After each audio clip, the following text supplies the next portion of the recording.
SSA Rwng Bhavano tini Brone Juda document jaike Yafarza Yahine tini Phaikha te Brone Juda Shamoti bo Sakha Kokthumnairokno Briskango Tamungshi Brone Sanmungno Dakri Submusai Yake Biskane Shala Chava Kokthumnairokno Sakha আমাদের সমগ্র শিক্ষাতে যারা শিক্ষক যাদের NC ছিল NC মানে not certified তাদের সমস্যা ছিল দীর্ঘদিনের মানে 12 পাস এবং ডিএলএড পাস করার পরও এনসি নট সার্টিফাইড মানে এর কারণে তারা রেগুলার স্কেল অফ পের বেনিফিটটা পাইতেছে না।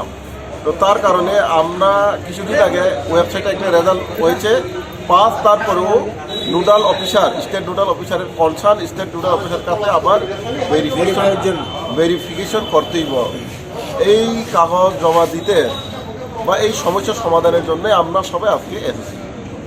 এটা সমাধান কি হয়েছে? সমাধান তো হয়েছে, হয়েছে, তবু আমাদের তো সংগঠনের মুদ্রা যে বিষয়টা হলো রেগুলারাইজেশন, এবং এটা তো আংশিক সমস্যার সমাধান হয়েছে এবং আরও 101 জনের মতো এখনও ডিএলএডে ফেল আছে এবং 12 ফেল আছে। এই সমস্যার সমাধান আমাদেরকে করতে হবে সবাই মিলে মিশে, এবং রেগুলারের সাথে আমাদের সংগঠন কোনোদিন আপোষ করতে পারি না এবং করব না। রেগুলার হচ্ছে আমাদের মূল ডিমান্ড। এই ডিমান্ডটাকে সামনে নিয়েই আগামী দিনে আমাদের কর্মসূচি রয়েছে। যদি আপনাদের দাবিগুলো পূরণ না হয় না, দাবি পূরণ না হলে বরাবরে আমি বলছি we can compromise with our regularisation. If needed, যদি প্রয়োজন হয় গণ আন্দোলন করতে হয়, even the same thing will be happen that we did in the recent past in 2017. 7 দিন ধরে আমাদের অনুষ্ঠান ছিল, আমরা সেটাও করতে বাধ্য যদি আমাদেরকে আমাদের দাবি পূরণ না করে। আজকে কতজন এসেছে? আজকে তো প্রায় 400 জন এসেছে। 450 থেকে 450 আছে।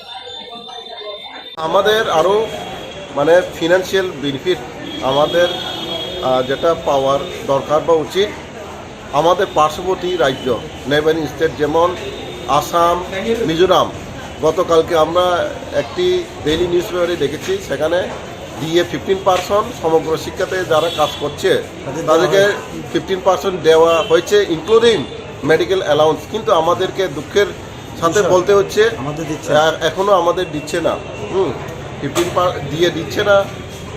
এই আপনার medical allowance, HRA house rent allowance, এইসব আমাদেরকে দিতে হবে। আসাম সরকার ইএল দিয়েছে আনলিভ, সেগুলো আমাদের মূল মানে রেগুলার পাশাপাশি আদার্স যে ফিনান্সিয়াল বেনিফিট আমাদেরকে অ্যাজ আর্লি অ্যাজ পসিবল দিতে হবে।